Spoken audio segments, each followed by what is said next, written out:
বন্ধুরা, আমরা বিভিন্ন জায়গায় ফেস্টুন ব্যানার সহ বিভিন্ন রকম ডিজিটাল প্রিন্ট দেখে থাকি। এগুলো কিভাবে তৈরি হয় তা কি কখনো আমরা দেখেছি? তাই আপনাদেরকে দেখাতে চলেছি। প্রথমেই অভিজ্ঞ ডিজাইনাররা সম্পূর্ণরূপে আপনার যে কথাটি আছে বা যেটি আপনি প্রিন্ট করবেন সেটাকে সুন্দর করে স্বাচ্ছন্দ্য মতো ডিজাইন করা হয় এবং ডিজাইনগুলো আপনাকে দেখিয়ে তারপরে সেই ডিজাইনগুলো পাঠিয়ে দেওয়া হয় প্রিন্ট হাউসে। অনলাইন ভিত্তিক মাধ্যম এক জায়গায় ডিজাইন করে এবং অন্য জায়গায় প্রিন্টের জন্য পাঠিয়ে দেওয়া হয়। সেখানে বসে ডিজিটাল মেশিন তার আপন মনে এগুলোকে প্রিন্ট করে থাকে।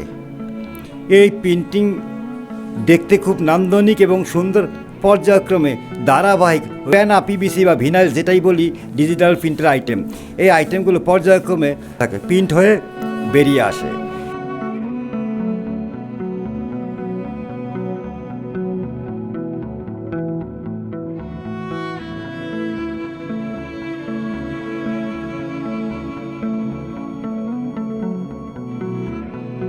এরপরে এগুলো ফ্লোরে রাখা হয়।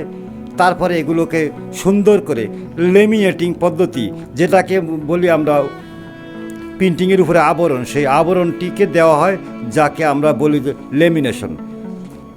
অভিজ্ঞ ব্যক্তিরা এই কাজগুলো সুন্দর করে লেমিনেশন করে আপনাকে যথারীতি ব্যানার বা ফেস্টুন বা লিফলেট যেগুলোই বলুন, এই পণ্যগুলোকে আপনার হাতে ডেলিভারি দেওয়া হয়।